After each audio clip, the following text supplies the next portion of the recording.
Hello students, welcome back to my YouTube channel music वाले Guri sir. हमने शुरू की थी हमारे म्यूज़िक कंपटीशन की तैयारी, जिसके अंदर हम यूनिट फर्स्ट में कुछ जो परिभाषिक शब्दावलियां हमारे आती हैं उनको क्लियर करते हुए आगे बढ़ रहे थे। तो ये वीडियो जो बच्चे यूजीसी नेट की तैयारी, केवीएस, एनवीएस, DSSB या कोई भी किसी भी स्टेट की म्यूज़िक टीचर की कंपटीशन की तैयारी कर रहे हैं, ये उनके लिए बहुत इम्पोर्टेंट है। तो आइए, कुछ टॉपिक हमने पहले क्लासेस में कर लिए थे। अब इस क्लास में आगे बढ़ते हुए हम जो हमारा आज का टॉपिक है वो है गमक। हम गमक को क्लियर करते हुए कुछ और साथ में छोटे छोटे टॉपिक्स और क्लियर करते हुए इस वीडियो को कंप्लीट करेंगे। तो बढ़ते हैं गमक की तरफ।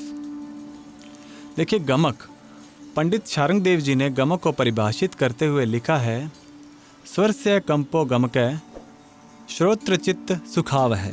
अर्थात गमक स्वरों का ऐसा कंपन है जो चित्त को सुख देता है अथवा श्रोता के चित्त हेतु सुख का वहन करने वाले कंपित स्वरों को गमक कहते हैं। यानी कि जो सुनने वाला है, जो श्रोता है, उसके चित्त को खुश करना, उसके चित्त को सुख प्रदान करने वाले जो कंपित स्वर हैं उनको गमक कहते हैं। देशी भाषा में गमक को वाक कहकर पुकारा जाता है। अब यहाँ इम्पोर्टेंट ये क्वेश्चन बना है कि देशी भाषा में गमक को कहा जाता है। 4 ऑप्शन मिलेंगे आपको, जिनमें से एक होगा वाक। आधुनिक काल में गमक एक विशिष्ट अलंकार के अर्थ में व्यवहार में आया है। किसी स्वर को उसके पूर्ववर्ती अथवा परवर्ती स्वर के आश्रय से एक या एक से अधिक बार उच्चारण करने की विशेष विधा को गमक कहते हैं। अब इस लाइन को समझिए आप। किसी भी स्वर, कोई मान ले एक स्वर है, उसके पहले का स्वर और उसके एक पीछे का स्वर, उन स्वरों को बार बार उच्चारण करना उनका, तो वो क्या है?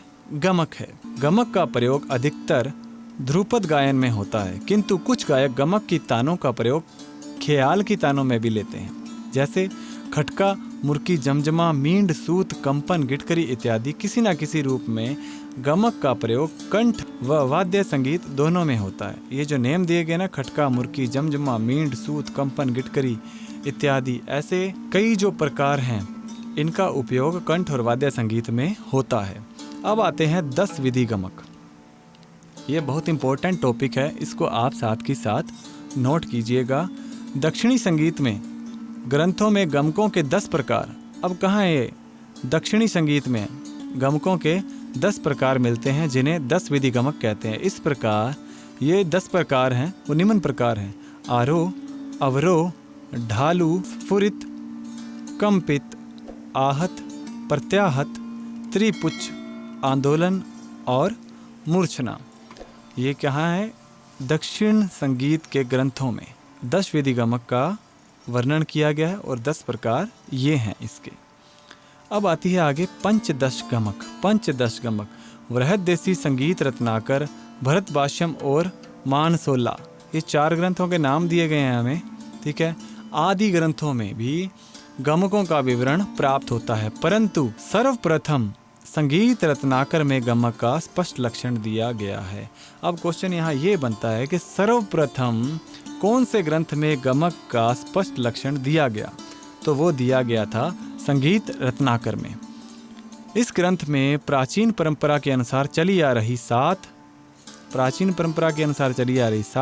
उनके अतिरिक्त 8, अतः कुल 15 गमकें लक्षण सहित प्राप्त होती हैं, जिन्हें पंचदश गमक, पंचदश यानी 5 और 10 मिलाकर हो गए 15, पंचदश यानी कि 15 पंचदश गमक कहते हैं। और इनके बारे में थोड़ा हम डिटेल से पढ़ने वाले हैं आज। तो देखिए, प्राचीन परंपरा के अनुसार चली आ रही कितनी है? 7, और उनके अतिरिक्त कितनी है? 8। 8 और 7 टोटल हो गई कुल 15। अब देखिए इनका विवरण किस प्रकार है। सबसे पहली जो है तिरिप, इसे आजकल हिल्लोल भी कहते हैं। इसे क्या कहते हैं? हिल्लोल। इसमें स्वर को वेग से कंपित किया जाता है और कंपन की मात्रा होगी 1/8 मात्रा काल होता है इसका, 1/8। जैसे ये दिया गया है, सा को लंबा किया कंपित करते हुए वहाँ पर जा रहे हैं, तो इसका जो मात्रा काल हो गया 1 से 8। फिर आती है स्फुरित, इसे आजकल क्या कहते हैं? गिटकरी कहते हैं। स्फुरित को गिटकरी कहते हैं। इसमें कंपन काल कितना है? देखिए, इसका कंपन काल ही इम्पोर्टेंट है। कंपन काल आपने नोट करते जाना है। कंपन का काल 1/6 मात्रा काल है, ठीक है। ये एग्जाम्पल आगे मैंने लिख रखे हैं, एग्जाम्पल देखते रहिएगा। और कंपित, इसे आजकल खटका कहते हैं। मात्रा काल इसका 1/4। ठीक है, जैसे सा/रे दिया रखा है मैंने।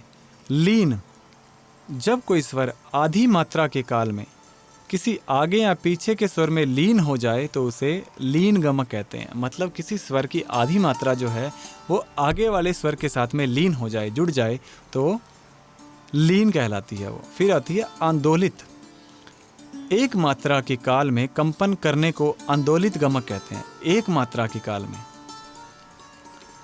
फिर आती है जी वलित, यह अलग अलग प्रकार की वक्र गति से निष्पादित कंपन होता है। इसमें द्रुत लय से अलग अलग प्रकार से ध्वनि उच्चारित की जाती है। वर्तमान में इसे मींड कहते हैं। जैसे मींड का साइन होता है, आप लोगों ने देखा होगा, जो मींड का साइन है कुछ इस तरह धा से सा की तरफ जाते हुए, ये मींड है, मतलब स्वरों को गोलाई से बोलना। वलित भी कहते हैं इसको। ठीक है, अब आती है त्रिभिन्न, जब 3 स्थानों को जल्दी से छूकर चौथे स्वर पर पहुंचा जाए उसे त्रिभिन्न गमक कहते हैं। तीन भिन्न, 3 भिन्न भिन्न स्थानों को छूते हुए चौथे स्वर पर जब पहुंचते हैं तो उसे त्रिभिन्न गमक कहते हैं। इसमें एक प्रकार से किसी एक स्वर पर एक साथ 3 स्वरों का कण दिया जाता है। एक साथ 3 स्वरों का कण दिया जाता है, जैसे सा बोलते हुए रे सनी, तो ये इस तरह से कण दिया जाता है। अब आता है कुरूल, कुरूल को कहते हैं घसीट। इसमें स्वरों की घनता के साथ उच्चारण होता है, घनता के सारण। देखिए ये जो प मैंने लिखा है ये ग्राम सप्तक का प है। ग्राम सप्तक के प से मध्य सप्तक के पा पर एकदम आना ही कुरूल कहलाता है। यानी एग्जाम्पल के तौर पर, जरूरी नहीं पा से पा ही आना, किसी और स्वर से भी आ सकते हैं, ध से ध जाया जा सकता है। अब आता है आहत, संचार करके या करते समय आगे के स्वर पर आघात करके लौटना आहत गमक कहलाता है। कहाँ पर? आगे के स्वर पर आघात करके लौटना। जैसे सा बोल रहे हैं हम, सा का उच्चारण सा रे सा, इस तरह आघात कर कर वापस लौटना सा रे सा, इस तरह। उल्लासित, और मैंने पहले भी कहा था कि मैं जब लेक्चर रिकॉर्ड करता हूं तो मैं तानपुरा ऑन करके नहीं करता, तो अगर किसी तरह की आपको लगे कि मिस मैच हो रही है वॉइस तो उसके लिए मैं क्षमा चाहूँगा। उल्लासित, जब स्वर एक क्रम में शीघ्रता से आरोह क्रम में गाएं या बजाए जाएं उसे उल्लासित गमक कहते हैं। उल्लासित के अंदर देखिए ये मैंने इसके अंदर ये जो लगाया है ना, इसमें कुछ इस तरह का साइन आता है, डबल साइन आते हैं। ये फ्लैट लाइन नहीं है, ये मुड़ी हुई इस तरह कर्व लाइन है, और 2 कर्व लाइनें हैं। ये इस तरह 2 कर्व लाइनों को मोड़ के सिंबल बनाया जाता है उल्लासित का। फिर आता है प्लावित, जब स्वर को 3/4 मात्रा में आंदोलित किया जाए तो वह प्लावित गमक कहलाता है। ठीक है, देखिए ये जो मात्राएं याद रखनी है, इनका जो काल है ना, ये मात्रा काल, यही इंपॉर्टेंट है। प्लावित 3/4 मात्रा। हुमफित, इसे गुम्फित के नाम से भी जाना जाता है। जो आंदोलन मनोहारी, हुंकार युक्त व गंभीर हो वह हुमफित गमक कहलाता है।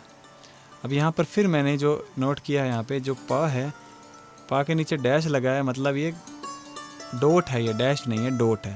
पा के नीचे डॉट, तो ये हुआ ग्राम सप्तक का पा और ये मध्य सप्तक का पा। फिर आते हैं मुद्रित, जो कंपन मुंह बंद करके निष्पन्न हो उसे मुद्रित गम, मुंह यानी गूंगूं की आवाज़ से आती है। गुनगुन लिखा है मैं, गूंगूं करके, जैसे इस तरह से आवाज़ आती है ना, उसे मुद्रित कहते हैं। फिर आती है नामित, जब स्वर मींड की तरह चलकर अपने स्थान से नीचा हो जाए।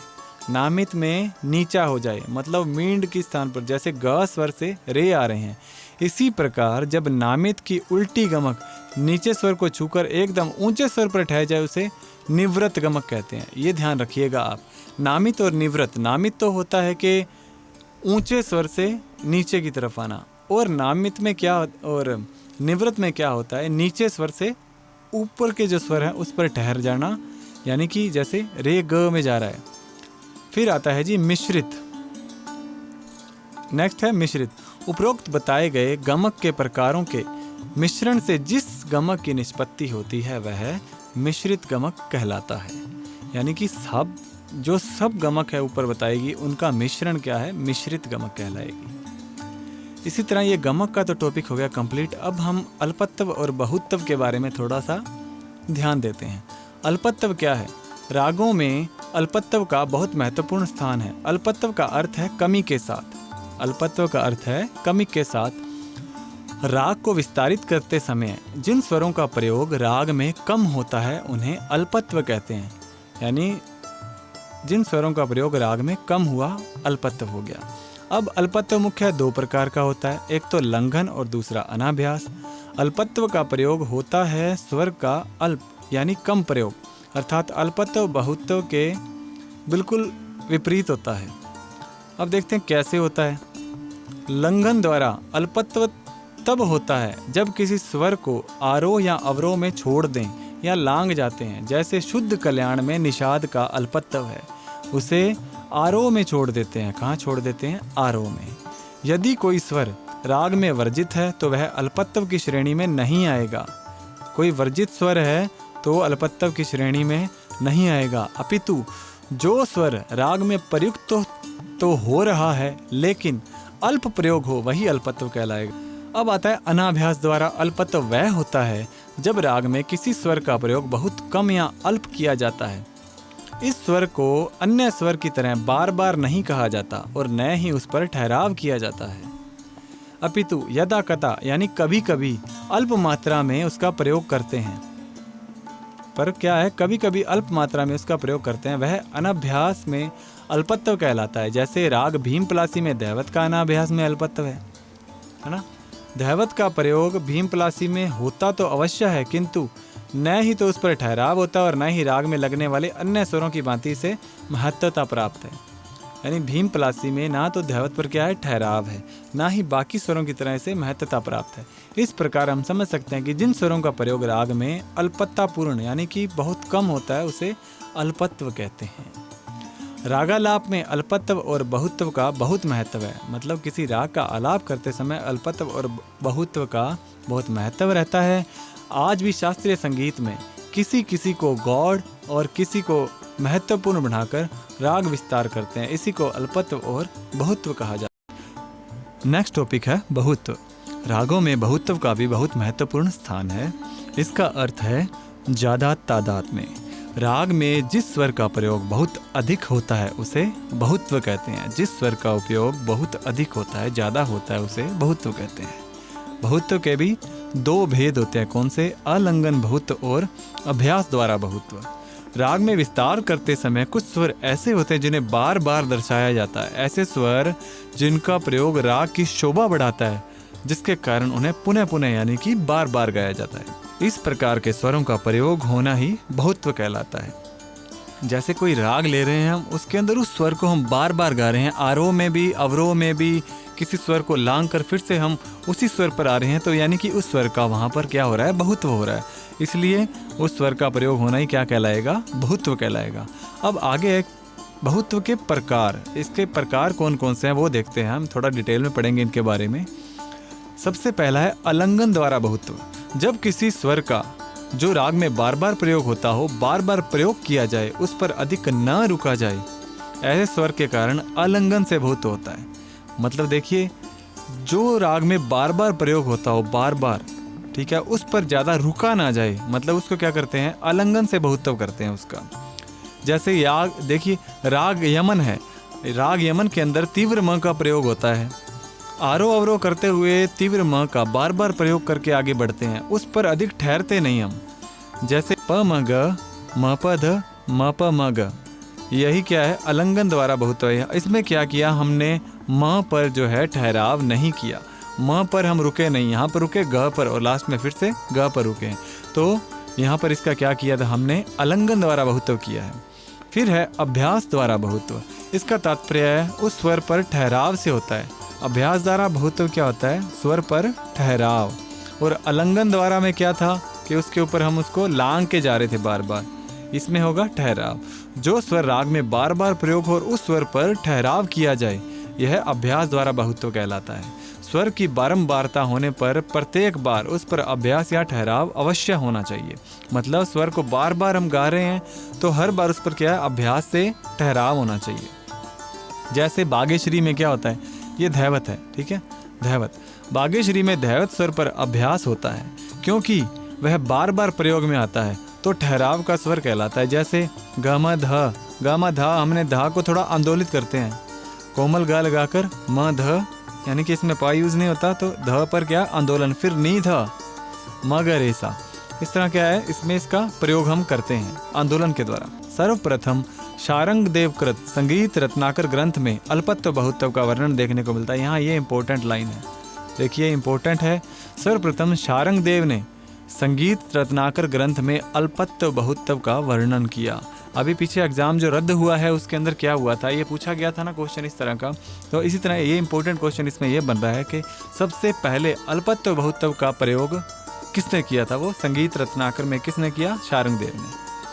तो देखिए ये छोटा सा टॉपिक हमारा यहाँ क्लियर होता है और मुझे उम्मीद है कि आपको ये समझ में आया होगा। अगर आपको ये वीडियो अच्छी लगी तो इस वीडियो को लाइक करना, चैनल को सब्सक्राइब करना ना भूलें, क्योंकि कंटेंट बनाने के अंदर बहुत मेहनत लगती है, कई किताबें छाननी पड़ती हैं, उसमें से आपके लिए कंटेंट को बनाया जाता है। तो अगर आपको लगता है ये कंटेंट आपके लिए अच्छा है, उपयुक्त है, तो वीडियो को लाइक कीजिएगा, चैनल को सब्सक्राइब करिएगा और अपने जितने भी दोस्त हैं, शुभ चिंतक हैं, उनके साथ में इसको शेयर कीजिएगा ताकि वो भी इस कंटेंट के साथ में जुड़ पाएँ और अच्छे जो स्टडी है वो कर पाएँ। और ये जो टॉपिक मैं आपको यहाँ पर करवा रहा हूँ, अगर आपको ये PDF के रूप में चाहिए तो हमारा टेलीग्राम का नाम है म्यूज़िक वाले गुरी सर, और उसका जो लिंक है मैंने आपको डिस्क्रिप्शन में भी प्रोवाइड करवाया है। अगर वहाँ न मिले तो आप डायरेक्ट जाकर म्यूज़िक वाले गुरी सर सर्च कर सकते हैं, हमारे टेलीग्राम को ज्वाइन कीजिए। और नई उसके अंदर मैं आपके लिए क्विज़ भी लाऊंगा, अच्छे क्वेश्चंस लाऊंगा, टाइम टू टाइम आपके लिए क्या है कंपटीशन की तैयारी का मटेरियल आपको वहाँ मिलता रहेगा। तो मिलते हैं नेक्स्ट वीडियो में, तब तक के लिए जय हिंद, जय भारत। पढ़ते रहिए और आगे बढ़ते रहिए। धन्यवाद।